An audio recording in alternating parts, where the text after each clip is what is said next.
이 시간 저희들이 누가복음 5장을 읽었습니다. 누가복음 5장은 예수님께서 당신의 제자들을 부르시는 장면이 나오고 있습니다. 특히 사람을 낚는 어부가 되게 하리라 라고 말씀하시면서 생명의 통로로 그들이 쓰임받게 될 것이라는 예수님의 그러한 내용이 말씀이 기록되어 있고, 이 말씀을 읽을 때에 우리가 예수 안에서 무엇이 옳고 무엇이 그른지를, 또 무엇이 우선이고 무엇이 나중인지를 깨닫게 하는 말씀들이 오늘 5장에 곳곳에 기록이 되어 있음을 보게 됩니다. 특히 여러분 시간적인 그런 시차가 얼마나 중요한가를 또 말씀을 통해서 우리가 알게 됩니다. 다시 말하면 크로노스라는 세상에 있는 시간이 있습니다. 우리가 지금 영위하고 또 살고 있는 그런 사용하고 있는 우리의 시간이 크로노스라는 거죠. 근데 이 크로노스 때에 하나님께서 일하시는 시간이 있어요. 그게 카이로스라고 얘기합니다. 하나님의 때를 얘기합니다. 똑같은 공간에 있지만 하나님께서 역사하시는 시간대가 다르다라는 것을 깨닫게 합니다. 좀 더 구체적으로 몇 가지를 묵상하고요. 하나님께 이제는 기도하고 또 영광 돌리는 시간 되기를 원합니다.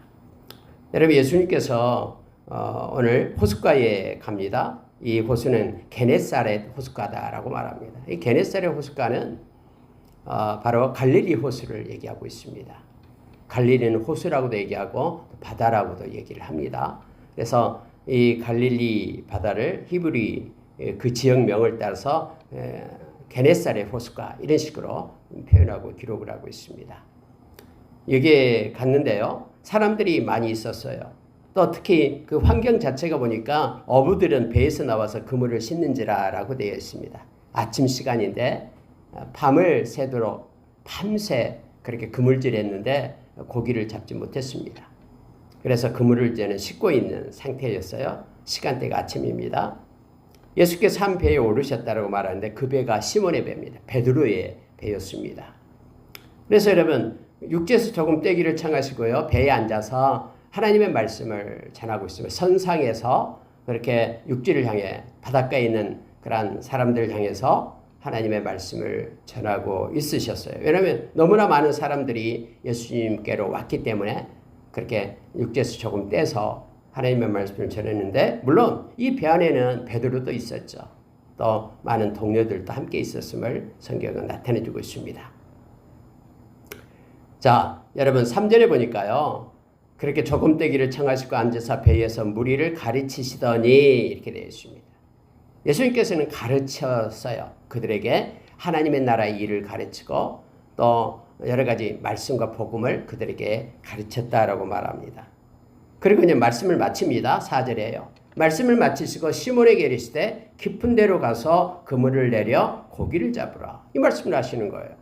지금 이제 다 그물질을 끝내고 다 그물을 씻으면서 허탕쳤네, 이제 끝났네, 물고기를 잡아야 되면 먹고 살고 또 팔아서 생계를 유지할 텐데 밤새 수고했는데도 물고기가 없었어요. 근데 예수님께서 갑자기 아침에 배에서 말씀을 하신 다음에 베드로에게, 시몬에게 말하는 거예요. 깊은 데로 가서 그물을 내려 고기를 잡으라. 이 말씀을 하신 거예요. 그때 여러분 시몬의 반응을 보십시오. 5절에요. 시몬이 대답하여 이르되 선생님, 우리들이 밤이 새도록 수고하였으되 잡은 것이 없지만은 말씀에 의지하여 내가 그물을 내리리이다 하고, 그렇게 하니 고기를 잡은 것이 심이 많아 그물이 찢어지는지라. 이런 일이 있습니다. 경험보다 우리 주님의 말씀을 앞세웠던 베드로의 믿음의 모습을 이 말씀 가운데서 우리가 만나게 됩니다. 여러분, 근데 이 믿음은 어디에서 났을까요? 우리가 여러분 잘 알다시피 로마서 10장 17절의 말씀을 보면은 믿음은 들음에서 나며 들음은 그리스도의 말씀으로 말미암는다라고 얘기합니다. 믿음은요, 그저 생기는 게 아니에요. 내가 믿는다라고 수백 번 외친다라고 내게 확신이 들고 믿음이 생기는 게 아니에요. 그래서 믿음은 말씀에 의해서 우리에게 믿음이 주어집니다. 여러분 보십시오. 배에서, 베드로의 배에서 예수님께서 하나님의 나라의 말씀을 가르쳤다고 얘기하잖아요. 베드로가 이렇게 변하고 믿음을 갖게 된 것은 예수님의 가르침 때문에 그래요. 베드로를 가르치고 거기 있는 무리들에게 하나님의 말씀을 가르칠 때 그 말씀의 가르침이 바로 베드로를 믿음을 갖게끔 세운 것입니다. 그래서 어떻게 바꿔졌냐면은 자기의 경험보다도 주님의 말씀, 주님의 가르친 말씀을 배웠기 때문에 주님의 말씀에 순종할 수 있는 힘을 얻게 된 거예요. 그래서 그가 그렇게 고백합니다. 밤새 우리가 그물질했습니다. 잡은 것이 없습니다. 그리고 이건 우리의 경험입니다. 그렇지만 지금 바로 와서 그물에 아무것도 걸린 것이 없어가지고 그물을 싣고 있었지만 말씀에 의지해서 다시 한번 그물을 내리겠습니다 하면서 베드로는 수고했던, 이제는 끝났던, 밤새 힘들고 고난 가운데 있었던 지친 몸을 이끌고 말씀에 의지해서 다시 한번 배를 타고 그 옆에 낮은 것도 아니에요. 깊은 곳으로 가라 합니다. 뭐 베드로가 어부기 때문에 어디가 고기가 많은지 경험상 알고 있잖아요. 그럼에도 불구하고 말씀에 의지해서 깊은 곳으로 가서 그물을 내렸더니 성경은 그렇게 말했죠. 고기를 잡는 것이 심히 많아 그물이 찢어지는지라 이렇게 표현하고 있습니다. 여러분, 그렇게 하니 이게 중요하죠. 그렇게 하니 이 말은 행동을 얘기합니다. 삶의 순종을 나타내게 됩니다. 말씀은 많은 사람이 받습니다. 그래서 귀는 커져 있어요. 마음에도 받아요. 그래서 마음으로 느끼기도 해요. 그러나 문제는 마음에 있는 것이 손과 발끝으로 해석되는 그러한 삶의 변화가 일어나지 않습니다. 마음이 변화받고 우리의 삶과 우리의 활동 속에서 말씀이 이끄는 삶을 살아내야 우리가 순종하게 되는데 마음까지 내려온 말씀을 삶 가운데 우리가 실천하지 못한 우리의 모습들을 우리가 삶 가운데서 봅니다. 저와 여러분은 마음에 있는 말씀을 손끝, 발끝에서 해석하는 그러한 놀라운 삶의 순종이 있기를 원합니다. 베드로는 네 알겠습니다 해놓고 여러분 노를 저어가지고 깊은 데로 가야 되잖아요. 이 순종이 있어야 되잖아요. 그리하니라는 것이 바로 그거예요. 그래서 그곳에 가서 그물을 내렸어요. 그런데 고기가 심히 많이 잡혔다라고 말하고 있습니다. 심지어 그물이 찢어지기까지 엄청난 숫자의 고기가 잡혔음을 성경은 말해주고 있어요. 마음에 그대로 있는 것이 아니라 마음의 변화가 일어나야지만이 삶의 순종이 나타남을 알게 합니다. 그래서 원리가 그럽니다. 우리의 삶은요, 마음을 앞서지 못합니다. 마음이 새롭게 됨으로 변화를 받아 하나님의 선하시고 온전하시고 기뻐하신 뜻이 무엇인지 분별하라라고 우리가 로마서 12장 2절에는 우리에게 말씀해 주고 있죠. 마음의 변화가 없이는 삶의 변화가 없음을 우리에게 가르쳐 줍니다. 믿음은 말씀을 들으면서 나고요. 또한 여러분, 말씀이 경험보다 앞서고요. 마음의 변화가 순종을 낳는다라는 것을 우리가 말씀을 통해서 기억하기를 원합니다. 그래서 여러분, 배에 있는 동문들을 손짓해서 와서 도와달라고 외칩니다. 그래서 그들이 와서 보니까 2배의 채움에 잠기게 되었더라 이렇게 되어 있죠. 물론 표현을 써서 그렇게 나타내죠. 많은 고기가 잡혔다라는 뜻입니다. 시몬 베드로의 일을 보고 예수님의 무릎 앞에 엎드립니다. 그러면서 이렇게 고백을 합니다. 주여 나를 떠나소서 나는 죄인이로소이다. 여러분, 순종할 때 삶의 변화가 일어났죠. 근데 그 삶의 변화는 또 다르게 마음을 다시 새롭게 합니다. 이게 바로 순기능이에요. 이렇게 계속해서 순한 고리가 있어요. 우리가 말씀을 마음에 품죠. 변화된 그 마음을 가지고 상관의 말씀을 순종을 하죠. 그러면 순종은요 반드시 결과를 나타내요. 그럼 그 결과는 우리의 마음을 더 깊이 주님을 신뢰하고 나아갈 수 있도록 순한 고리가 돼가지고 우리 마음이 더 하나님 앞으로 가까이 가요. 깨닫게 돼요. 그래서 여러분 베드로가요 이런 나타나는 현상을 보고 주님 앞에 엎드려서 깨달고 자기를 볼 수 있는, 주님 앞에서 자기가 죄인임을 볼 수 있는 마음을 얻게 되었다라는 것을 우리가 보게 됩니다. 그대로 끝나는 것이 아닙니다. 우리가 말씀을 순종하고 나갈 때는요, 그 말씀의 순종이 또 다른 순종을 낳고 또 다른 변화를 낳고 또 다른 마음의 깊이를, 믿음의 깊이를 더하고 있음을 우리가 알게 합니다. 그래서 우리가 살아있는 말씀을 붙잡고 살아가는 것이 중요합니다. 그러면 우리의 삶은 더 깊이 주님을 알고 내 자신을 알고 내가 죄인임을 깨닫고 주님 앞에 더 가까이 나가서 엎드리고 주님께 간구하는 자라 우리가 세워지게 됨을 알게 합니다. 이렇게 마음이 변화되고 또 마음의 깊이에 믿음이 쌓일 때 주님께서는 사명을 주십니다. 그래서 주님은 이렇게 말씀하십니다. 무수하지 말라. 이제부로는 네가 사람을 취하리라. 베드로에게 사명을 주고 있음을 보게 됩니다. 그래서 사명자는 언제나 말씀을 가지고 살아가는 자가 사명자입니다. 말씀을 삶으로 순종하고 마음으로 깨닫고 하나님 앞에서 자기가 죄인임을 고백하는 자가 그것을 깨닫게 될 때 우리 주님께서는 그에게 사명을 주어 사람을 취하리라. 다른 성경에서는 사람을 낚는 어부가 되게 하리라. 네가 이제는 물고기 어부가 아니라 사람을 낚는 어부가 되게 하는 그러한 아름다운 사명을 받았음을 보게 됩니다. 그래서 여러분 베드로가 초대교회 수장으로서 교회를 세우는 그렇게 대에 그가 헌신을 하고 사명을 다했음을 우리는 너무나 잘 압니다. 여러분 11절 말씀을 보십시오. 그들이 배들을 육지에 대고 모든 것을 버려두고 예수를 따르니라. 아니 여러분 배가 2개나 됐는데 엄청난 고기를 잡았잖아요. 그러면 여러분 이 만선이 된 이 배 만선이 돼서 왔으면 이거 빨리 물고기를 팔아가지고 뭐 먹을 것을 사고 생활비도 쓰고 뭐 해야 되잖아요.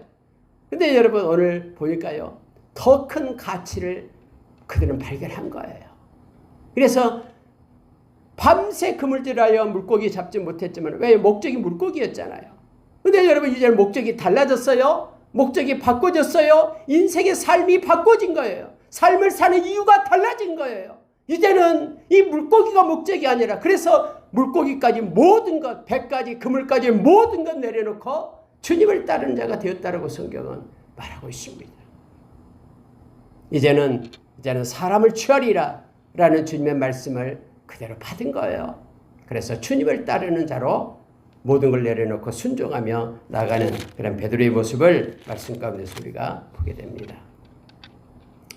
우리는 여기서 반대로 행했던 사람을 생각나죠. 부자 청년이요. 그는 예수님 앞에 이렇게 와서 물었어요. 내가 어떻게 하여야 영생을 얻을 수 있습니까? 이렇게 물어요. 그래서 예수님께서 말씀 십계명을 얘기하니까 어렸을 때부터 다 지켰습니다. 한 가지 부족한 것이 있다.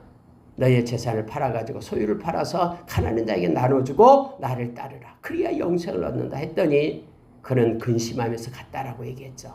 주님을 따르지 못하게 하는 그런 근심하게 하는 물질이 그의 발목을 잡고 있었음을 보게 됩니다. 베드로는 이 그물, 배뿐만 아니라 많이 잡은 그런 물고기들 그 모든 것들을 다 내려놓고 주님을 따르고 있는 베드로의 모습을 우리가 보게 됩니다. 주님을 따르고 주님의 제자가 되는 것이 가장 가치 있고 소중한 것으로 알았기 때문에 그렇습니다. 여러분과 제가 예수의 제자가 되어 이 세상 살아간다라는 것이 이 땅에서의 가장 큰 행복이고 가장 큰 가치임을 기억하길 원합니다.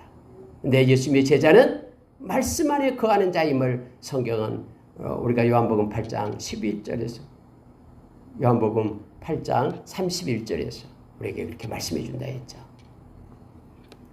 이제 여러분 예수님을 따르는 이가 있습니다.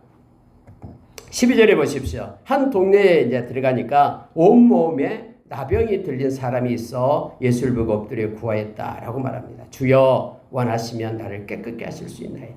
여기서 다시 한번 보십시오. 나병이 들었는데요. 저도 나병 환자를 많이 봤습니다. 소록도에도 가보고요. 또 예양원에도 가봤습니다. 나병 환자들이 있는데요. 나병 환자들은 여러분 이렇게 살이 썩는 거죠. 이 코가 썩어가지고 구멍만 있어요. 귀가 썩어서 귀가 없어요. 흘러내려가지고 손가락이 없어요. 빠져가지고요. 근데 여러분 이렇게 대부분 근데 나병 환자들은 이 부분 그렇게 해요. 근데 여러분 여기에 나병 환자는 어떠냐면 온몸에 나병이 들어 이렇게 해요. 온몸이 나병이 들었다. 고름주머니가 곳곳에 달려있는 거예요. 얼굴뿐만 아니라 온몸. 그렇게 성경을 표현해요. 온몸에 나병이 들어서 막 냄새가 지독하고 많은 사람 옆에 지나갈 수도 없고 부정하기 때문에, 돌 맞아 죽기 때문에. 근데 그 나병 환자가 예수님께 이렇게 부탁을 합니다. 주여 원하시면 나를 깨끗하게 하실 수 있나이다. 주님 원하지 않으면 나 고쳐주지 않아도 됩니다. 근데 주님 원하시면 나를 고쳐주십시오. 주님 앞에 이렇게 간절하게 주님의 마음을 묻고 외치는 그 나병 환자의 모습, 겸손한 모습을 보시기 바랍니다. 예수님께서는 공감하십니다. 그러면서 13절에요. 예수께서 손을 내밀어 그에게 대심에 이르시되 내가 원하노니 깨끗함을 받으라 하신데 나병이 곧 떠나니라. 이렇게 되어 있습니다. 여러분 온몸이 고름주머니로 가득 차 있어요. 나병은 나균이 옮기잖아요. 가까이 오지 말라라고 그렇게 부정하다라고 외쳐야 되잖아요. 근데 예수님은 가까이 다가갑니다. 오히려 온몸이 나병이 들렸는데 예수님은 손을 대시면서 그의 그 마음의 소원을 공감하시는 거예요.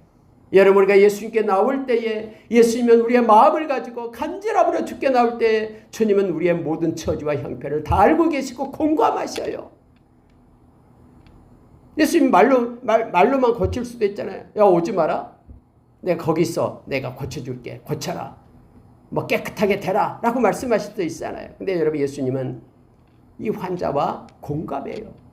내가 너를 잘 안다 하면서 손을 내밀어 그를 만지시며 고쳐주시는 예수님의 모습을 보게 됩니다. 뿐만 아니라 그 상황과도 공감하십니다. 예수님은요. 우리의 마음을 예수님은 훔치셔요. 이렇게 해요. 그래서 예수님께서 하신 얘기가 제사장에게 가서 네 몸을 보이고 깨끗하게 됨으로 인하여 모세가 명한 대로 예물을 드려 그들에게 입증하라. 이렇게 말합니다. 여러분 이제는 그 상황과 환경이잖아요. 근데 여러분 예수님께서는요. 그에게 제사장에게 율법이 말하는 것을 드려라라는 거예요. 그래서 입증하라라는 거예요. 그래서 많은 공동체 안에서 네 자신이 이제는 다 나았다라는 것을 알려라라고 말합니다. 숨기지 말고 두려워하지 말고 그가 살아가는 이 세상의 그 공동체 안에서 그가 어떻게 살아갈 것인가에 대해까지 우리 주님께서는 공감하시면서 이렇게 말씀해 주시는 거예요. 여러분 우리가 주 안에 있을 때 주님은 우리의 크고 작은 일들을 다 알고 계셔요. 모든 것까지 다 알고 계시는 주님께서는 우리의 상황과 환경을 공감하시면서 우리가 하나님 앞에 와서 기도할 때에 우리 주님은 개입하시면서 그 모든 이후의 일까지 하나님이 이끄시고 인도하시는 우리 주님 되심을 성경은 가르쳐줍니다. 좋으신 주님을 말씀으로부터 알게 합니다. 너무너무나 섬세하시고 친절하신 우리 주님을 우리는 보고 사랑하며 말씀을 통해서 깨닫습니다. 한 중풍병자가 있었는데요. 친구들이 와서 예수님은 나아준다 하니까 예수님 만나면 낫겠다 해서 4명이 들고 옵니다. 근데 여러분 사람들이 너무나 많기 때문에 들어갈 수가 없는 거예요. 예수님 옆에 가야 되는데. 근데 그들은 포기하지 않습니다. 그들은 구하고 지붕으로 올라가잖아요. 생각이 났겠죠. 지혜가 좋겠지. 지붕으로 올라가잖아요. 그래서 지붕을 뜯어가지고 이 환자를 갖다가 예수님 앞으로 내립니다. 예수님이 이걸 보시면서 이 말씀을 하셔요. 자, 20절 보십시오. 예수께서 그들의 믿음을 보시고 이르시되 이 사람아 내 죄사함을 받았느니라. 그들의 믿음을 보았다라고 얘기합니다. 중풍병자의 믿음뿐만 아니라 그와 함께했던 그들의 믿음 4명의 그러한 친구들의 믿음을 보신 거예요. 그래서 갑자기 예수님이 하신 말씀이 내 죄사함을 받았느니라 이 말씀을 하신 거예요. 그러니까 거기에 있던 바리새인들 서기관들 깜짝 놀라는 거죠. 속으로 신성모독이다라는 거예요. 죄사함을 줄 수 있는 분은 하나님밖에 없다라는 거죠.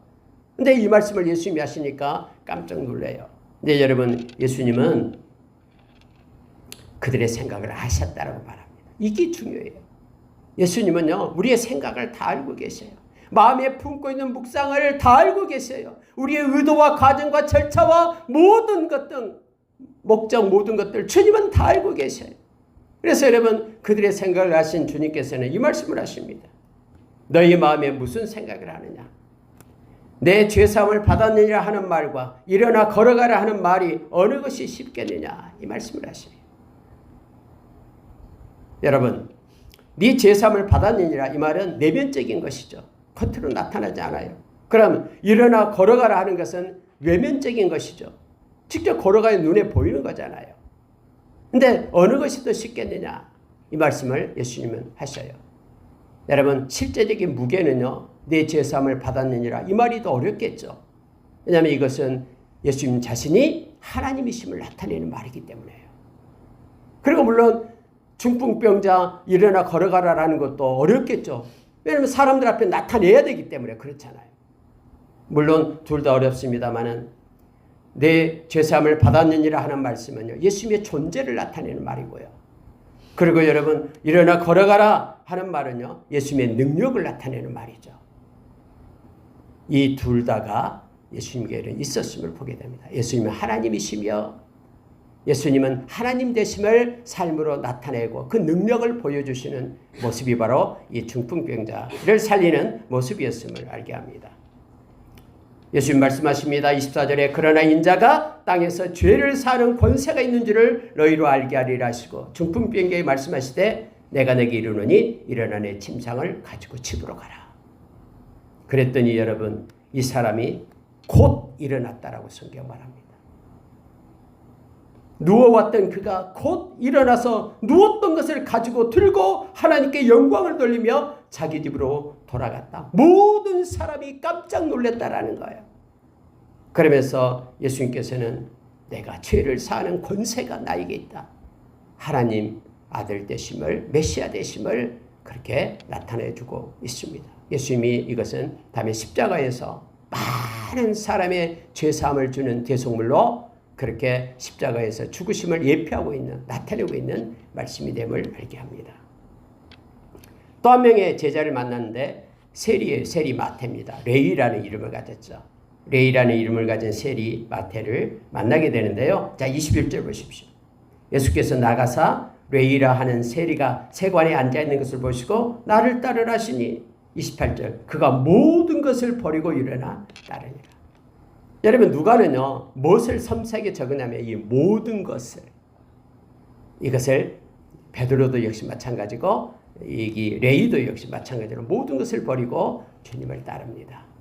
다시 말하면은 주님을 따르는데 걸리적거리는 그것 때문에 주님을 못 따르는 것이 아니라 그것을 과감히 내려놓고 주님을 따르는 제자들의 모습을 이렇게 기록하면서 우리로 하여금 예수의 제자로 살아갈 동안에 만약에 우리가 가지고 있고 우리가 행하고 우리가 또는 지금 소유하고 있는 그 모든 것들이 예수 제자로 서는데 그게 방해가 된다면 그걸 뚫고 일어설 것을 가장 프라이어리티 우선순위가 예수를 따르는 삶을 살아가야 된다라는 것을 그렇게 우리에게 가르쳐주고 있음을 보게 됩니다.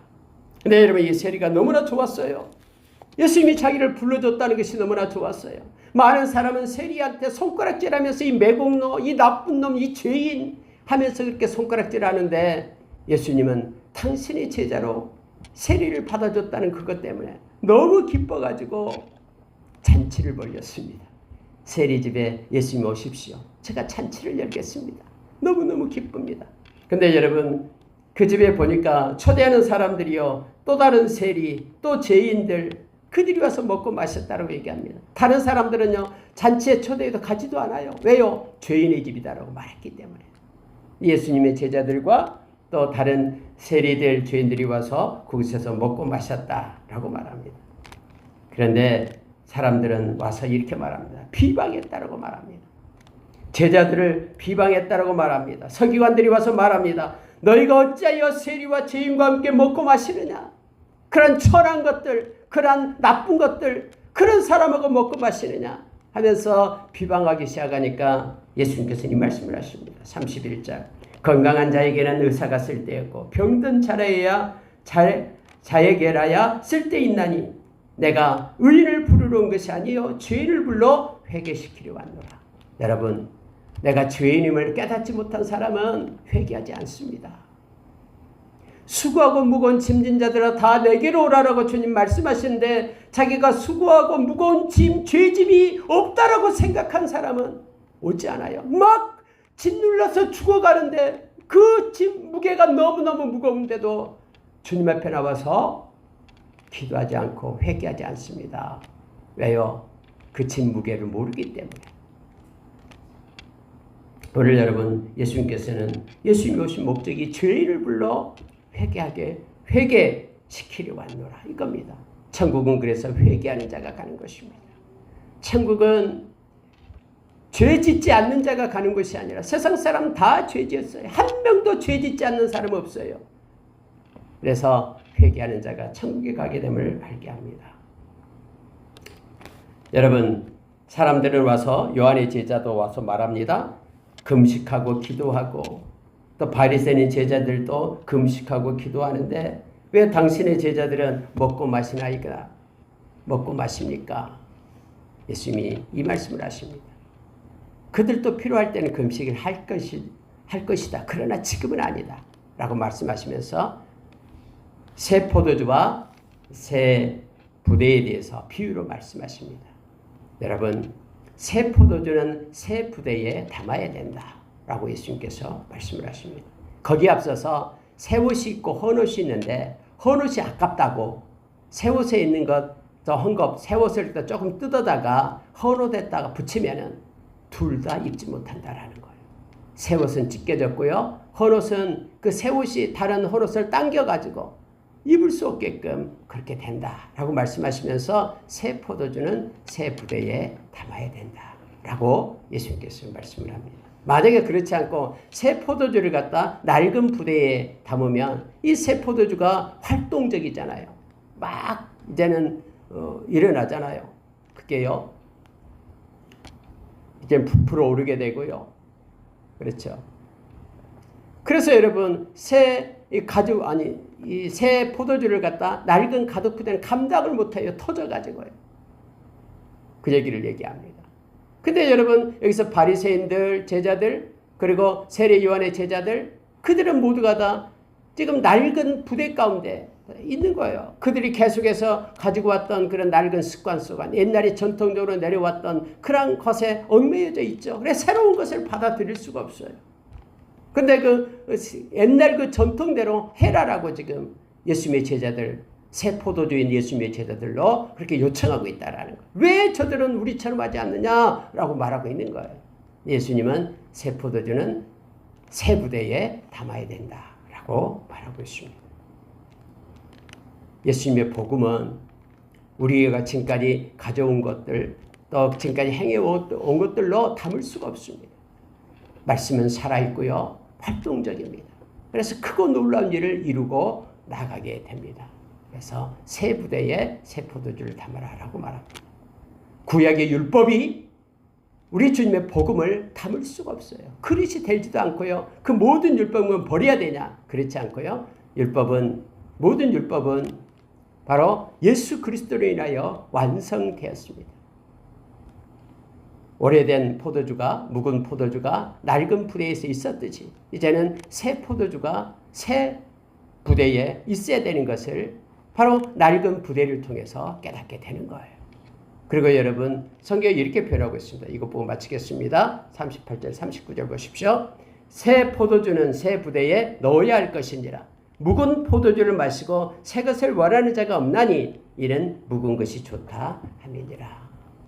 바리새인들, 서기관들 그들은 율법의 복음을 받지 않고 율법을 가지고 있는 이들이죠.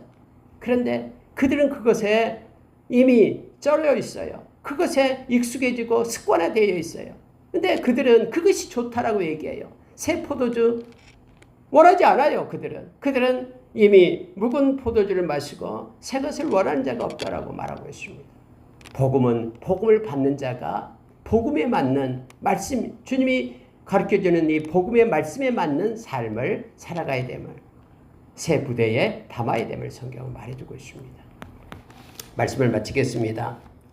우리도 때로는 우리가 나타내는 삶의 그러한 상황 가운데서 이러한 누를 범하기가 쉽습니다. 기존의 과거의 얽매여 있어가지고 과거의 것으로 미래와 현재의 것을 담으려는 그러한 오류 속에 때로는 빠지기도 합니다. 그러나 여러분 하나님께서는 새 일을 행하시고요. 우리를 통해서 크고 놀라운 아름다운 일을 행해 가십니다. 그래서 우리가 하나님께 나아가며 하나님의 뜻을 묻고 하나님이 주신 방법과 은혜 가운데 우리가 나아가는 자 되기를 원합니다. 물론 우리가 지금까지 해왔던 좋은 것들은 우리가 그것을 붙들고 나가야 됩니다. 그리고 또 새로운 것들을 받아들일 수 있는 우리의 마음의 여유를 우리가 가지고 달려가는 저와 여러분이 되기를 원합니다. 하나님은 저와 여러분을 통해서 크고 아름다운 일을 행하시길 원하십니다. 아직까지 우리의 인생이 이곳에서 끝나지 않은 것은 아직까지 주님께서 우리를 통해서 하실 일이 있기 때문임을 성경은 말합니다. 오늘도 새 힘을 가지고 주님께서 우리를 통해서 하시고자 하는 일을 우리가 행하면서 영적으로 민감하고 깨어 있어서 그리고 성령의 인도하심을 받는 귀하고 복된 하루가 되시기를 예수의 이름으로 축원합니다. 함께 기도하겠습니다. 하나님 아버지 감사합니다. 하나님 우리가 말씀을 받되 삶으로 받기를 원합니다. 귀로만 듣고 흘려버리는 것이 아니라 마음으로 아버지 하나님 말씀을 받아서 공감하며 말씀이 마음 가운데서 우리를 새롭게 변화시킴으로 인하여 말씀이 마음에서 흘러나와 우리의 손끝과 발끝에서 해석되어 하나님께 영광 돌리는 자 되게 하여 주십시오. 또한 아버지 하나님 살아있는 말씀을 통해서 이루어가는 삶의 결과물을 보고 더 깊이 하나님을 사랑하고 우리의 마음이 더 변화를 받고 마지막 믿음의 성숙이 우리의 마음 가운데 일어나게 하여 주셔서 우리가 죄의 힘을 깨닫게 하여 주시고 주님 앞에 엎드려 간구하며 주님을 찬양하며 나가는 자 되게 하여 주십시오. 그래서 아버지 하나님 주님이 우리를 통해서 하시고자 하는 크고 아름다운 아버지 하나님 주님의 그런 사역을 하나님 우리가 받게 하여 주시고 아버지 하나님 주님께서 우리가 이 땅에서 행해야 될 것들을 깨닫게 하여 주셨길 원합니다. 하나님 아버지 참으로 시몬을 불러서 아버지 하나님 참으로 깊은 곳에 가서 그물을 던져라라고 말씀하시고 많은 물고기를 하나님 앞에 얻게끔 함으로 인하여 주님을 깨닫게 하시고 하나님 앞에 그가 죄의 힘을 고백하게 하시고 아버지 하나님 그 모든 것을 내버려두고 하나님 아버지 주님께서 받은 소명을 따라서 행했던 것처럼 우리가 때로는 하나님 우리의 삶의 현장에서 나타내는 것이 가장 존귀하고 보배로운 것이 느껴지지만은 우리 주님 앞에 받은 아버지의 사명이 사역이 더 강하고 귀한 것임을 알고 하나님 붙들고 아버지 하나님 붙들고 모든 걸 내려놓고 주님을 따르는 참된 제자로서의 삶을 살아가는 우리 되게 하여 주시옵소서. 하나님의 과거의 낡은 것들로 인하여 하나님의 주신 아버지 하나님의 새로운 것들을 보지 못하는 어리석은 자 되지 않도록 도와주시고 하나님의 은혜를 주심으로 인하여 하나님의 아버지 새 일을 행하고자 하는 하나님의 은혜 가운데 있게 하여 주시며 하나님께서 행하시는 것에 민감하며 주님과 동행하는 삶을 살아가는 우리가 되도록 역사하시고 인도하시고 이끌어 주시옵기를 원합니다. 하나님 아버지 은혜를 베풀어 주시옵소서. 주님 오늘도 하루도 열방만스크스크 모든 권속들 삶 가운데 개입하시고 역사하시고 인도하여 주시옵소서. 주님 감사합니다. 영광받아 주시옵소서. 예수님 이름으로 기도합니다.